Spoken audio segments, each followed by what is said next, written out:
Allô, bonjour, bonsoir, chers auditeurs, chères auditrices, chers amis.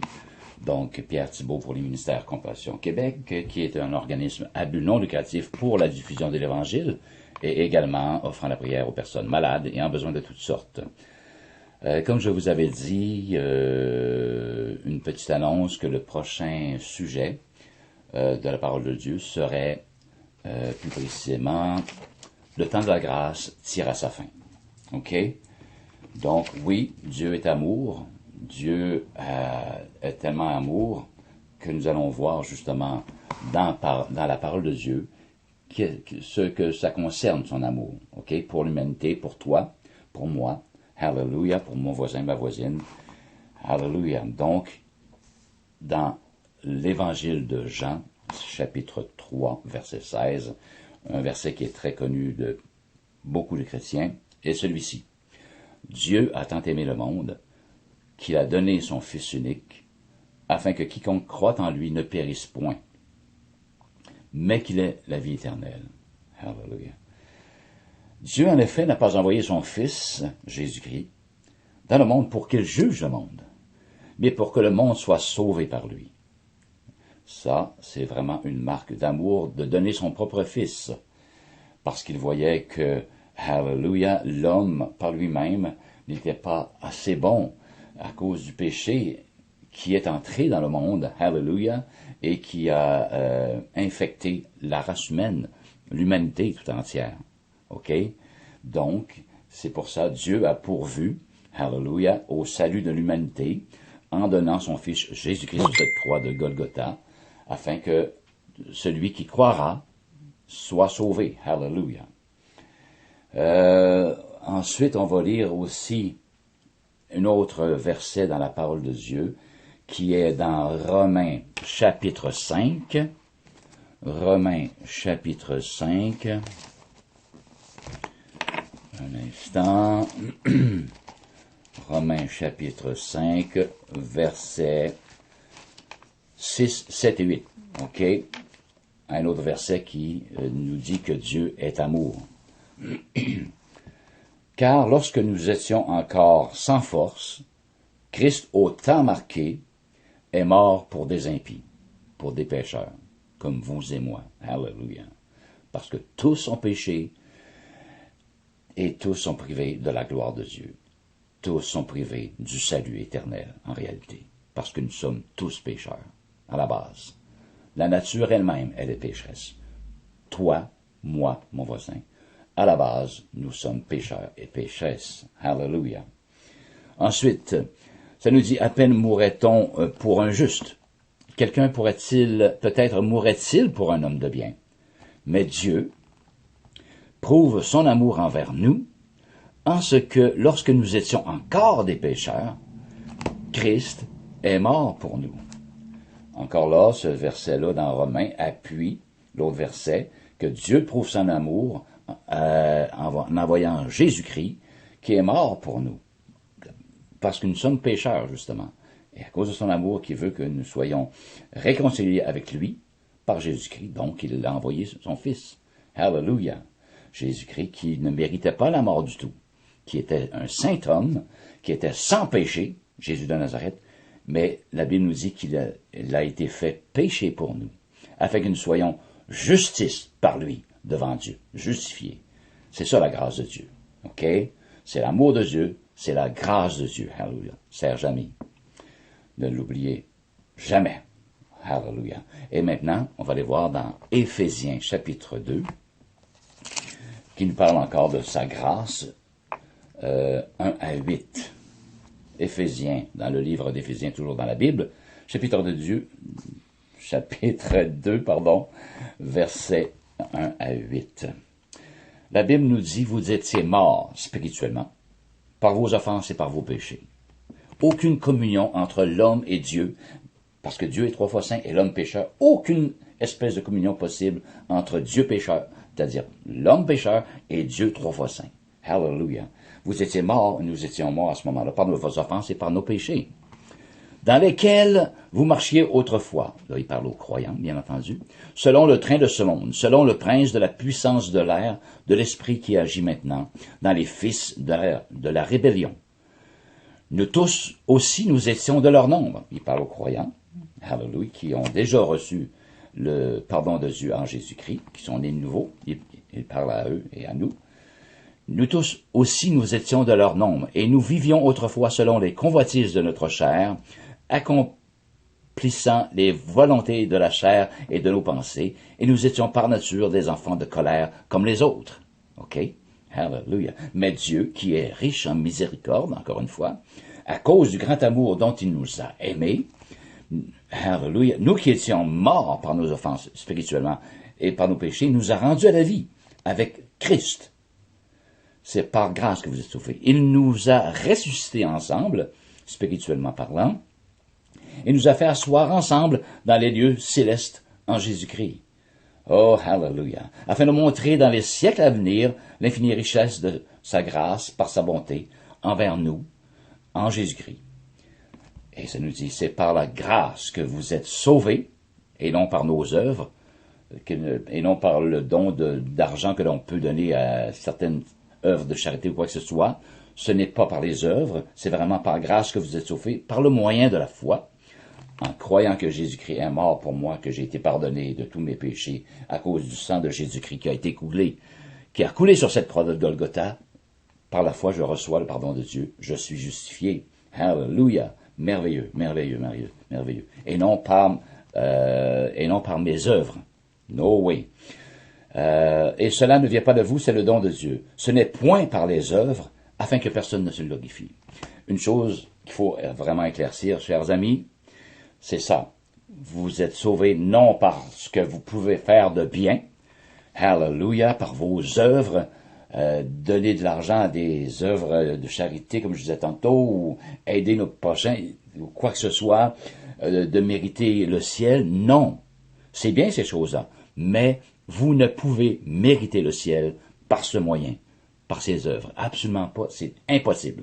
Sinon, la grâce de Dieu devient vaine. N'est-ce pas? Hallelujah. Donc, c'est par grâce que vous êtes sauvés, par le moyen de la foi. Cela ne vient pas de vous. C'est le don de Dieu. Ce n'est point par les œuvres, afin que personne ne se glorifie. Hallelujah. Korama Shanda. Hallelujah. Amen, amen, amen. Alors, on a vu quelques aspects de l'amour de Dieu, de sa grâce. Dieu a donné son Fils unique afin que nous périssions point en enfer. Voilà. Périr, ne pas souffrir la deuxième mort, spirituellement en enfer. Hallelujah. Et dans Romains aussi, comme on le dit, et dans Éphésiens qu'on vient de lire, que c'est par la grâce que nous sommes sauvés, par le moyen de la foi. C'est ça, chers amis, qui est l'amour de Dieu. J'entends souvent dire, oui, mais Dieu, il va un jour ou l'autre, il va me pardonner ces choses-là. Mais allô, c'est déjà fait. Le pardon, vous l'avez déjà. Il l'a déjà accordé il y a 2000 ans et plus sur la croix de Golgotha par Jésus son Fils. Le pardon est là. N'attendez pas après. Il a déjà été fourni, ce pardon-là, sur la croix par Jésus-Christ, il y a presque 2000 ans, et plus même. Hallelujah. Donc, il n'y a pas d'excuse. OK? C'est déjà fourni. Le pardon est déjà disponible maintenant en 2015 pour les péchés de votre passé, de votre vie en réalité. Attendez, ne dites pas, oh, Dieu est bon. Oui, Dieu est bon, mais Dieu n'est pas bonasse. Et il va sûrement me pardonner un jour, mais je vous dis la bonne nouvelle, c'est ça, allô, allô, c'est que vous avez été déjà pardonné.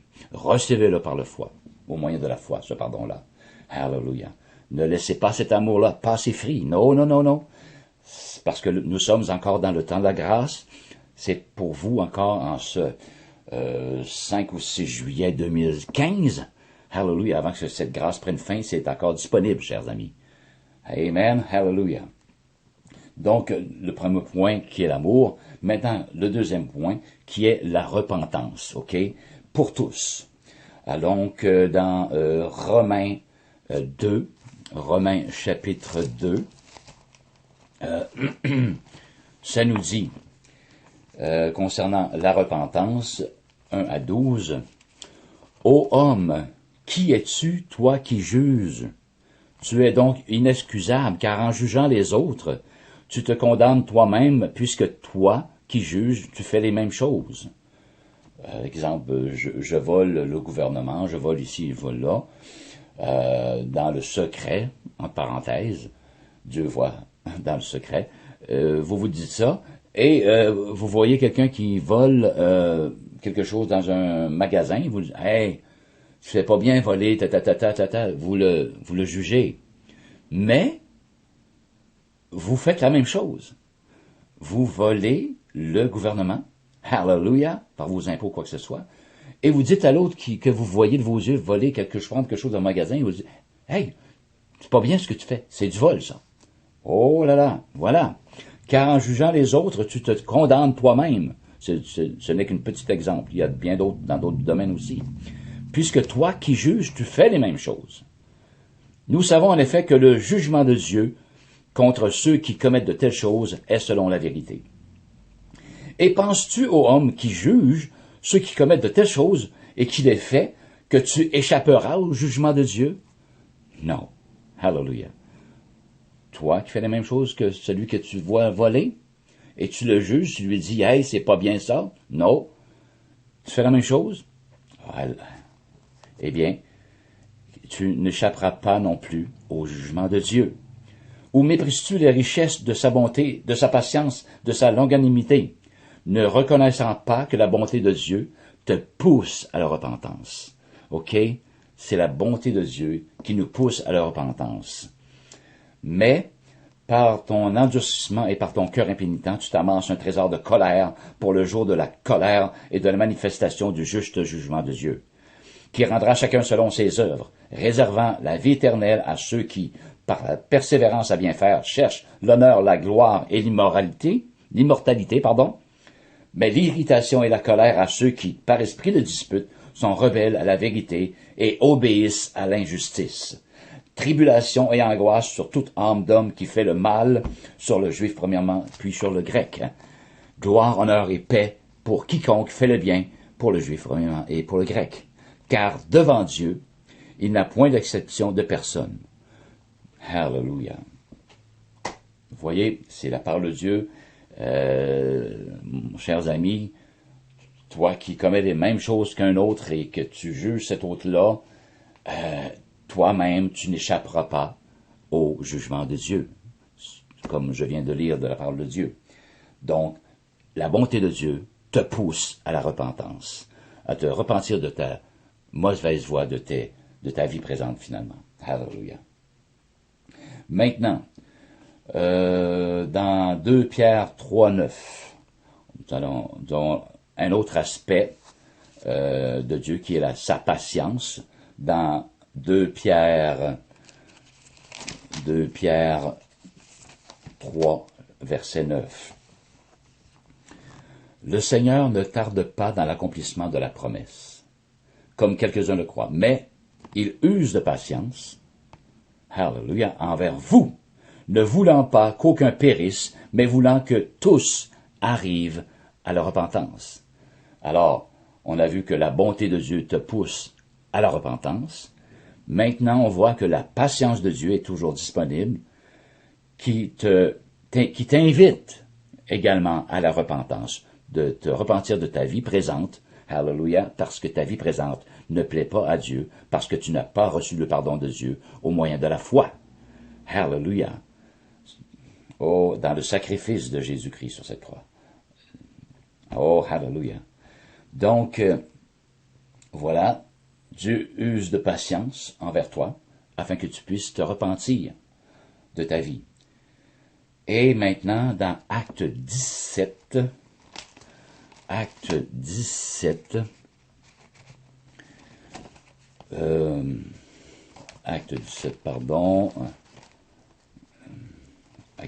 versets 30 et 31.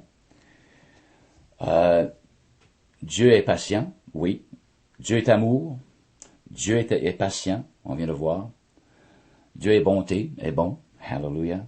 Mais maintenant, Dieu arrive au bout, ok? Sa patience, son amour, sa bonté arrive à sa fin. Hallelujah. On va voir ici dans Actes chapitre 17, versets 30 et 31. Dieu, sans tenir compte des temps d'ignorance, Oh, je le savais pas. Ah, non, non. Que tu le saches ou que tu le saches pas, Dieu, sans tenir compte des temps d'ignorance, annonce maintenant, en ce 6 juillet 2015, à tous les hommes, en tout lieu, qu'ils aient à se repentir. Parce qu'il a fixé un jour où il jugera le monde, selon la justice, par l'homme qu'il a désigné, c'est Jésus-Christ de Nazareth, ce dont il a donné à tous une preuve certaine en le ressuscitant des morts. Hallelujah. Donc, la patience de Dieu, à un moment donné, et la bonté de Dieu, hallelujah, et son amour, à un moment donné, arrive à son terme. Et il dit, sans tenir compte des temps d'ignorance, vous ne pourrez pas dire, ben là, je ne savais pas, je n'ai pas entendu parler. Non, non, non, non. Hallelujah. Vous m'entendez de vos oreilles maintenant? Que celui qui a des oreilles pour entendre, entende. Hallelujah. C'est le temps aujourd'hui du salut. C'est le temps de la repentance. Hallelujah. Car la fin arrive bientôt. Le temps de la grâce, comme j'ai dit, tire à sa fin, chers amis. Il n'y a plus de farce à faire. Absolument pas. Hallelujah. Sans tenir compte des temps d'ignorance. Il annonce maintenant à tous les hommes en tout lieu qu'ils aient à se repentir. Parce qu'il a fixé un jour certain où il jugera le monde selon la justice par l'homme, qui est Jésus-Christ de Nazareth. Parce qu'il a donné une preuve à tout le monde, une preuve certaine en le ressuscitant des morts. Jésus-Christ, le Fils de Dieu, qui a payé de son sang, il va ressusciter les morts. Hallelujah. Et c'est par lui qu'il va juger. Amen. Par sa justice. Gloire à Dieu. Hallelujah.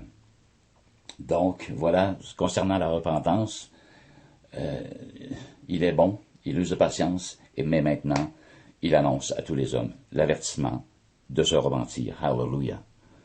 Gloire à ton précieux nom éternel. Maintenant, le temps de la grâce, justement, achève. Nous allons voir ça nous allons lire Matthieu 24, versets 36 à 44. Donc, Matthieu 24, verset 36, on voit que maintenant, là, le temps de la grâce se termine. Et on fait aussi relation à l'enlèvement de l'Église de Jésus-Christ, de la vraie Église, ceux qui ont, hallelujah, marché avec Dieu depuis leur conversion, depuis qu'ils se sont repentis de leurs péchés. Hallelujah. Non, ce ne sont pas parfaits, ces personnes-là, mais ils marchent avec Dieu quand même, dans la crainte de Dieu, et par la foi veulent lui plaire. Donc, ça nous dit, pour ce qui est du jour et de l'heure, personne ne le sait. Ni les anges des cieux, ni le Fils, mais le Père seul. Ce qui arriva du temps de Noé arrivera de même à l'avènement du Fils de l'homme. Car dans les jours qui précédèrent le déluge, ça a déjà eu lieu, ça, le déluge, même dans la Genèse, nous allons voir tantôt, parce qu'il y avait tellement de violence sur cette terre comme aujourd'hui, hallelujah, que Dieu a regretté, s'est repenti d'avoir fait l'homme et a envoyé le déluge afin de mettre un terme. Mais Noé et sa famille furent sauvés. Hallelujah. La grâce était là pour Noé, et qui craignait Dieu et qui plaisait à Dieu dans sa conduite, ainsi que ses fils et ses brus aussi. Hallelujah. Car dans les jours qui précédèrent le déluge, les hommes mangeaient, comme aujourd'hui, buvaient, se mariaient et mariaient leurs enfants, jusqu'au jour où Noé entra dans l'arche. Et ils ne se doutèrent de rien jusqu'à ce que le déluge vînt et les emporta tous. Il en sera de même à l'avènement du Fils de l'homme. Alors, ça va être la même chose lorsque Jésus va revenir pour chercher, hallelujah, sa vraie Église, des vrais croyants, ok? Parce que les vrais croyants ne sont pas destinés à la colère de Dieu, comme Noé et qui marchaient avec Dieu, dans la crainte de Dieu, n'étaient pas destinés à la colère de Dieu. C'est la raison pour laquelle Dieu lui a donné des instructions de quoi faire, l'arche et tout, n'est-ce pas, pour être sauvé. Hallelujah. Alors, de deux hommes qui seront dans un champ, l'un sera pris et l'autre laissé. Alors, ça nous fait allusion à un croyant qui marche avec Dieu et l'autre non-croyant. C'est deux personnes, deux hommes, ok? On les regarde et il n'y a pas de différence. Mais ça nous dit, de deux hommes qui seront dans un champ, l'un sera pris et l'autre laissé en arrière, sur la terre. De deux femmes qui moudront à la meule, L'une sera prise et l'autre laissée. Encore là, pas de différence à la vue. On voit deux femmes qui travaillent. Whoop! Soudainement, une est prise et l'autre n'est pas prise. Une est sauvée parce que la colère de Dieu vient bientôt. Hallelujah. Le temps de la grâce fini. Cut! OK? Et c'est sérieux, très sérieux, chers amis. Hallelujah. Veillez donc, puisque vous ne savez pas quel jour votre Seigneur viendra. Parle à nous, les croyants. Amen, hallelujah. Mais nous, on se charge de vous faire la commission, à vous les incroyants. Hallelujah. Vous qui ne connaissez pas Dieu personnellement, il nous charge, il donne la commission de vous le dire, de vous conduire vers l'amour de Dieu, vers sa bonté, à se repentir de votre vie et à accepter son pardon au moyen de la foi. Hallelujah. Amen. Alors, sachez-le bien, si le maître de la maison savait à quelle heure veille de la nuit le voleur doit venir, il veillerait et ne laissera pas percer sa maison. Hallelujah. C'est pourquoi, vous aussi, tenez-vous prêts, car le Fils de l'homme viendra à l'heure où vous n'y penserez pas. OK? À l'heure où vous n'y penserez pas. Amen.